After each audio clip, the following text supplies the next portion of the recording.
वसलाम अलल मुरसलीन वल्हम्दुलिल्लाहि रब्बिल आलमीन।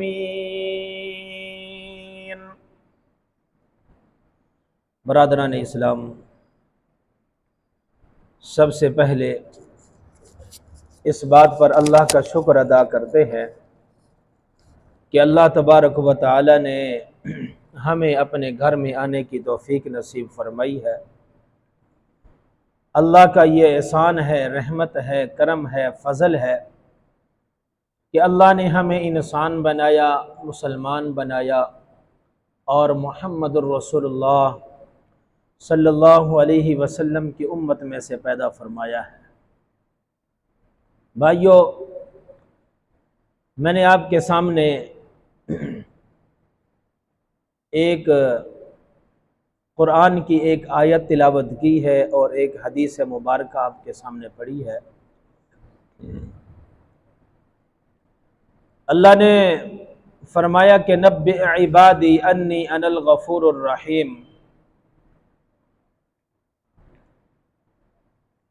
ए नबी सल्लल्लाहु अलैहि वसल्लम, मेरे बंदों को बता दीजिए, खबर दे दीजिए, अन्नी अनल गफूरुर रहीम, कि मैं बख्शने वाला और रहम करने वाला हूँ।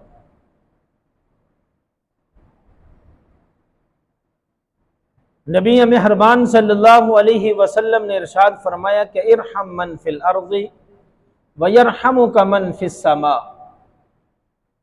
तुम जमीन वालों पर रहम करो, आसमान वाला तुम पर रहम करेगा। सूरत फातिहा की इब्तदा के अंदर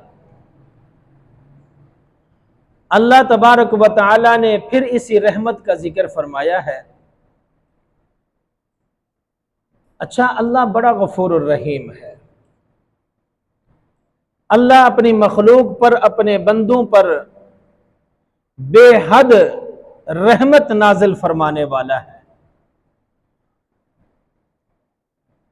अल्लाह ने फरमाया कि अल्हम्दुलिल्लाहि रब्बिल आलमीन, तमाम तारीफें उस रब के लिए हैं जो तमाम जहानों का क्या है, रब है। अर्रहमानिर रहीम, वो रहमान भी है और रहीम भी है, रहम करने वाला भी है और निहायत रहम करने वाली जात है। फिर अल्लाह ने फरमाया कि इन्ना रहमती वसिअत कुल्ल शै। अल्लाह ने फिर अपनी रहमत का एक दायरा बताया, एक अंदाजा बताया कि मेरी रहमत ने हर चीज को अपने घेरे में लिया हुआ है, अपने घेरे के अंदर लिया हुआ है। यानी हर चीज पर अल्लाह की रहमत क्या है, छाई हुई है।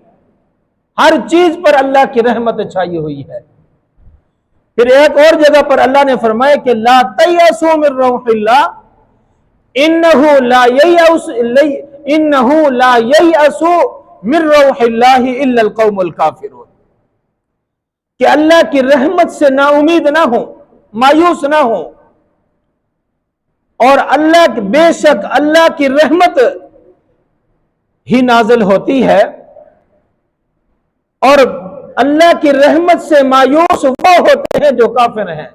मुसलमानों का काम अल्लाह की रहमत से मायूस होना नहीं है, ये मोमिनों का काम नहीं है, ये कलमा पढ़ने वालों का काम नहीं है कि वो अल्लाह की रहमत से मायूस हो जाए कि अल्लाह की रहमत इतनी थोड़ी है। ये तो काफिरों का काम है कि वो अल्लाह की रहमत का अंदाजा नहीं कर सकते कि अल्लाह की रहमत कितनी, अल्लाह की रहमत कितनी वसी है, कितनी वुसअत है अल्लाह की रहमत के अंदर। भाई और दोस्तों, आज हमारे पास जो कुछ भी है ये क्या है? अल्लाह की रहमत है।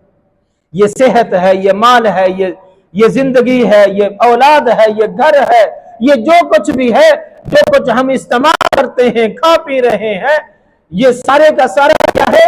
अल्लाह की रहमत है। अगर अल्लाह की रहमत ना होती तो फिर हमारे पास कुछ भी ना होता। ये सब सारी की सारी अल्लाह की रहमत है। इंसान को हर वक्त अल्लाह की रहमत मांगनी चाहिए। या हय्यु या क़य्यूम बिरहमतिका नस्तगीस, ऐ जिंदा रहने वाले, ऐ हमेशा जिंदा रहने वाले, ऐ हमेशा कायम रहने वाले, हम तेरी रहमत के तलबगार हैं। नबी मेहरबान सल्लल्लाहु अलैहि वसल्लम अक्सर ये दुआ पढ़ा करते थे, अल्लाहुम्मा नरजू रहमतका, अल्लाह हमें तेरी रहमत चाहिए, अल्लाह हमें तेरी रहमत चाहिए। इसलिए भाई और दोस्तों, अल्लाह की रहमत हर वक्त मांगनी चाहिए। ये माल के अंदर अल्लाह की रहमत की जरूरत है, रिज़्क़ के अंदर अल्लाह की रहमत की जरूरत है, जिंदगी के हर मोड़ पर, हर लम्हे के अंदर अल्लाह की रहमत की जरूरत होती है। अब सवाल यह पैदा होता है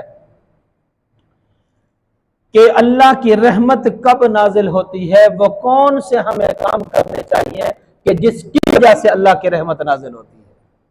वो असबाब कौन से हैं? वो तरीका कौन सा है कि अल्लाह की रहमत नाजिल हो? वो कौन से ऐसे काम है कि जिनके करने की वजह से फिर अल्लाह अपनी रहमतें नाजिल करे? हम चाहते तो हैं, अच्छा अफसोस की बात यह है कि हम चाहते तो हैं कि अल्लाह की रहमत नाजिल हो, लेकिन हमारे काम वो नहीं होते कि जिसकी वजह से अल्लाह की रहमत नाजिल। हम चाहते हैं कि अल्लाह की रहमत नाजिल हो, लेकिन हमारे काम वो नहीं है कि जिसकी वजह से अल्लाह अपनी रहमत नाजिल फरमाए। मिसाल के तौर पर हम झूठ बोलते हैं, क्या झूठ बोलने से अल्लाह की रहमत नाजिल होगी? झूठ बोलने से अल्लाह की रहमत नाजिल नहीं होगी। मां बाप की नाफरमानी करने से अल्लाह की रहमत नाजिल होगी? नहीं, अल्लाह की रहमत नाजिल नहीं होगी। और इसी तरह हराम खाने से, नशा करने से, रिश्वत लेने और देने से, सूद खाने से, सूद देने से क्या अल्लाह की रहमत नाजिल होगी? ऐसे अल्लाह की रहमत नाजिल नहीं होती। इसलिए मैंने कहा है कि हम चाहते तो हैं कि अल्लाह की रहमत नाजिल हो हम पर, लेकिन हमारे काम वो नहीं है कि जिसकी वजह से अल्लाह की रहमत नाजिल। लेकिन कुरान ने वो काम बताए हैं कि जिसकी वजह से अल्लाह की रहमत नाजिल हो। वनुनज़्ज़िलु मिनल कुरआनी मा हुवा शिफ़ाउन व रहमतुल लिल मुमिनीन। अल्लाह ने फरमाया कि कुरान पर अमल करो, अल्लाह की रहमतें तुम पर नाजिल हो। कुरान के मुताबिक अपनी जिंदगी गुजारो, अल्लाह की रहमतें तुम पर नाजिल होंगी। इसलिए अल्लाह ने बता दिया कि वनुनज़्ज़िलु मिनल कुरआन मा हुवा शिफ़ाउन व रहमतुल लिल मुमिनीन। कि हमने कुरान को नाजिल इसलिए किया है कि ताकि तुम्हारे लिए शिफा बन के आया, ये तुम्हारे लिए शिफा भी है और मोमिनीन के लिए क्या है? रहमत बन के आया है। कुरान रहमत ही रहमत है। वइज़ा क़ुरिअल कुरआनु फस्तमिऊ लहु व अंसितू लअल्लकुम तुरहमून। जब कुरान पढ़ा जाए क्या करना है? तुमने खामोशी से सुनना है ताकि तुम पर अल्लाह की रहमतें नाजिल हो। यानी कुरान को सुनने से, कुरान को पढ़ने से, कुरान पर अमल करने से क्या होगा? अल्लाह की रहमतें नाजिल होगी। कुरान को छोड़ने से अल्लाह की रहमतें नाजिल नहीं होगी।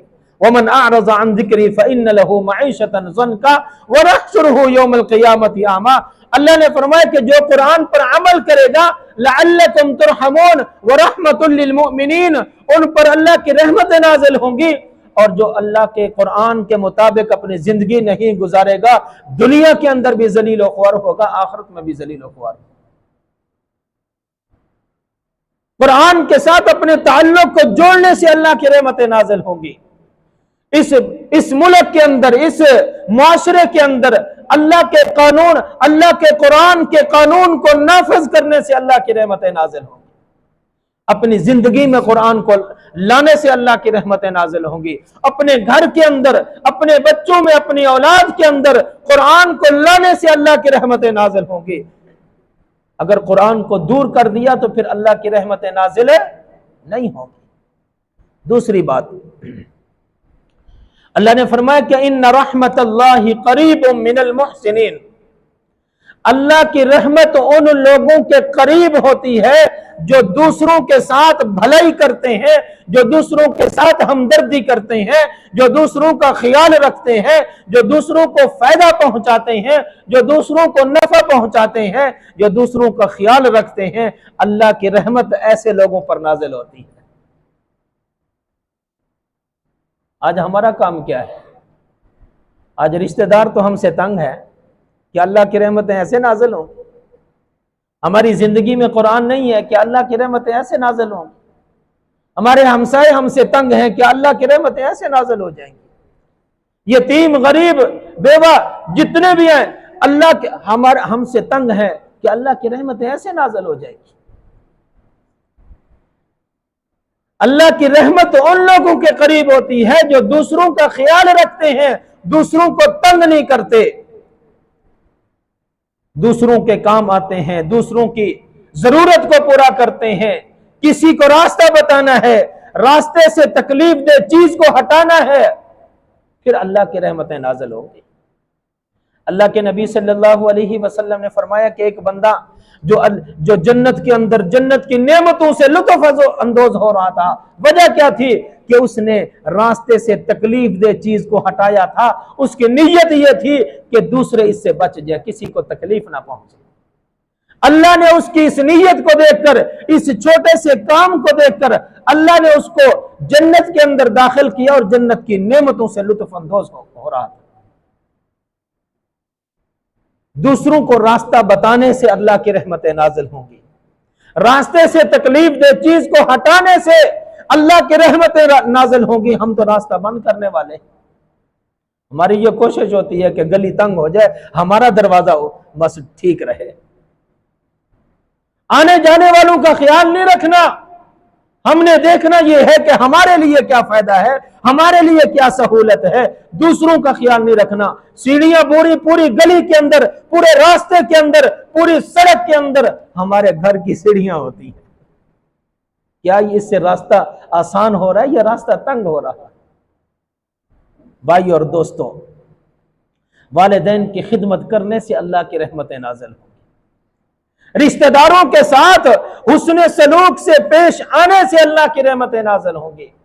हमसायों के साथ हुस्न सलूक के साथ पेश आने से अल्लाह की रहमतें नाज़िल होंगी। दूसरों के काम आने से अल्लाह की रहमतें नाज़िल होंगी। हक की गवाही देने से अल्लाह की रहमतें नाज़िल होंगी। भाई और दोस्तों, फिर क्या अल्लाह ने फरमाया, व अक़ीमुस्सलात, अल्लाह की इबादत करने से अल्लाह की रहमतें नाज़िल होंगी।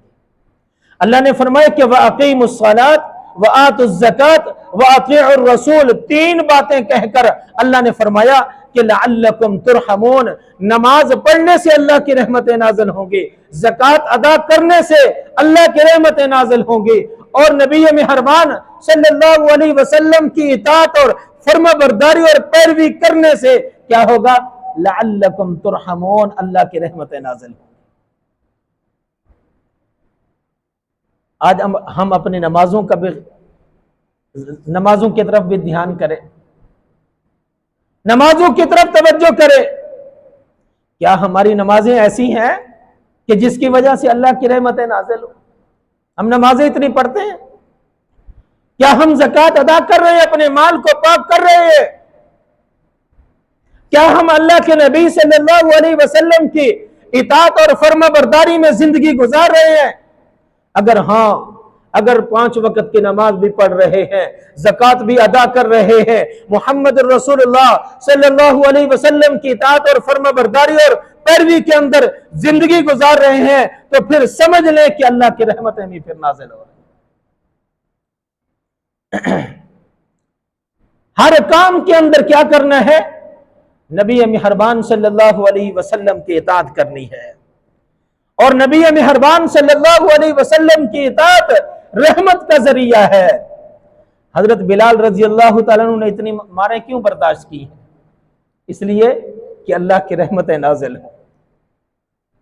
इतनी मारें बर्दाश्त की, लेकिन नबी की पैरवी और इताअत से मुंह ना मोड़ा। हजरत खुबैब, हजरत खब्बाब, हजरत यासिर बिन अम्मार, इन्होंने अपने खानदान अम्मार बिन यासिर, इन्होंने अपने खानदान के खानदान लुटवा दिए, लेकिन नबी मेहरबान सल्लल्लाहु अलैहि वसल्लम की इताअत और फर्मा बरदारी से मुंह नहीं मोड़ा। अगला काम क्या है? अल्लज़ीना इज़ा असाबतहुम मुसीबा क़ालू इन्ना लिल्लाहि व इन्ना इलैहि राजिऊन उलाइका अलैहिम सलवातुम मिर रब्बिहिम व रहमा। अल्लाह ने फरमाया कि जब तुम पर कोई मुसीबत है तो क्या करना है? सब्र करना है। सब्र क्या कैसे करना है? कोई नुकसान हो जाए फौरन क्या कहना है? इन्ना लिल्लाहि व इन्ना इलैहि राजिऊन। अल्लाह, ये तूने ये चीज अता की थी, तूने वापस ले ली है, मेरा इस पर सब्र है। अल्लाह हो, उसके बदले में अल्लाह क्या कहता है? उलाइका अलैहिम सलवातुम मिर रब्बिहिम व रहमा। ऐसे लोगों पर फिर अल्लाह अपनी रहमतें नाज़िल करता है। अगला काम क्या है? लौला तस्तगफिरूनल्लाह लअल्लकुम तुरहमून। अल्लाह ने फरमाया कि जो लोग अपने रब से अपनी बख्शिश मांगते हैं, अपने गुनाहों की माफी मांगते हैं, अल्लाह ऐसे लोगों पर अपनी रहमतें नाज़िल करता है। अपनी रहमत से ऐसे लोगों के गुनाहों को माफ कर देता है, ऐसे लोगों की बख्शिश और मग़फ़िरत कर देता है अपनी रहमत से। इन्ना रहमतल्लाहि क़रीबुम मिनल मुहसिनीन। अल्लाह ने फरमाया कि अल्लाह की रहमत उन लोगों के करीब होती है जो लोगों के साथ भलाई का इरादा करते हैं, जो लोगों के काम आने वाले हैं। खैरुन नास, नबी मेहरबान सल्लल्लाहु अलैहि वसल्लम ने फरमाया, खैरुन नासी मन यनफउन नास। तुम में से बेहतरीन इंसान वो है जो दूसरों को नफा पहुंचाता है, दूसरों के काम आता है, दूसरों के साथ हमदर्दी करता है, लोगों के काम आता है, लोगों के काम आता है, लोगों की मदद करता है। अपने लिए तो हर कोई जीता है ना, लेकिन असल बात तो यह है ना कि अल्लाह की रजा की खातिर दूसरों के काम आया जाए, ये अल्लाह की रहमत का जरिया है। दूसरों के काम आना, दूसरों को नफा पहुंचाना, दूसरों का ख्याल करना, अल्लाह इतना खुश होता है कि अल्लाह के नबी सल्लल्लाहु अलैहि वसल्लम ने फरमाया कि लोगों में से बेहतरीन इंसान वो है जो दूसरों के काम आता है। वो मदीना के अंदर एक नबीना औरत रहती थी ना, बूढ़ी औरत। उसके घर का काम काज कौन करता था? हजरत उमर फारूक रजी अल्लाह तआला अन्हु घर के काम काज करने के लिए पहुंच जाते थे। कुछ दिनों के बाद पता चला कि उनसे पहले कोई आकर घर का काम काज कर जाता है। हजरत उमर फारूक रजी अल्लाह तआला अन्हु को यह ख्वाहिश और तमन्ना पैदा हुई कि मैं ऐसी हस्ती को देखूं कि जो मुझसे भी पहले आकर घर का काम कर जाता है। छुप कर बैठ गए कि देखा कि वक्त का खलीफा है, वक्त का हुक्मरान है, वक्त का बादशाह है, जिसको हजरत अबू बकर सिद्दीक रजी अल्लाह तआला अन्हु कहते हैं। वो आए और घर का काम शुरू कर दिया। ये सहाबा की जिंदगियां हमारे लिए बेहतरीन नमूना है कि वह दूसरों के काम आते थे, दूसरों के काम आने, दूसरों का काम करने में एक दूसरे से बढ़ चढ़कर हिस्सा लेते थे।